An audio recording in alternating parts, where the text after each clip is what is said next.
অভিষেক বন্দ্যোপাধ্যায়ের বক্তব্যের থেকে অনেক বেশি চর্চায় রয়েছে এই গোটা যাত্রা জুড়ে যে আয়োজনটা করা হয়েছে, সেটা কত টাকা এখানে খরচ করা হচ্ছে, কতগুলো তাঁবু হবে, কত উঁচু উঁচু তাঁবু, সেখানে লাউঞ্জ কিরকম, সেখানে কটা এসি থাকবে, মানুষজনকে কিরকম খাওয়া দাওয়া করানো হবে, এই সমস্ত কিছু নিয়ে কিন্তু প্রচুর চর্চা রয়েছে।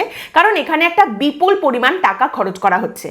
যে পরিমাণ টাকা অভিষেক বন্দ্যোপাধ্যায়ের এই প্রচারে খরচ করা হচ্ছে, তৃণমূলের তরফ থেকে এইরকম টাকা পয়সা সম্ভবত মমতা বন্দ্যোপাধ্যায়ের প্রচারের জন্যও কিন্তু খরচ করা হয় না। বা বলা ভালো যে তৃণমূলের থেকেও অর্থনৈতিকভাবে শক্তিশালী দল বিজেপি, তাদেরও কিন্তু পশ্চিমবঙ্গে রাজনৈতিক প্রচারে এই রকম একটা শো অফ বা এইভাবে টাকার ব্যবহার করতে খুব একটা দেখতে পাওয়া যায়নি। এবার তাহলে এখানে প্রশ্নটা উঠে আসে যে যাদের মাঝখানে গিয়ে এত টাকা পয়সা খরচ করে বার্তা দিচ্ছেন, যাদের জন্য বার্তা দিতে এত এলাহি ব্যবস্থা করছেন অভিষেক বন্দ্যোপাধ্যায়, সেই মানুষগুলোর অর্থনৈতিক পরিস্থিতি কিরকম, তারা কত টাকা রোজগার করেন, তারা চোখের সামনে এই বৈভবটা দেখছেন।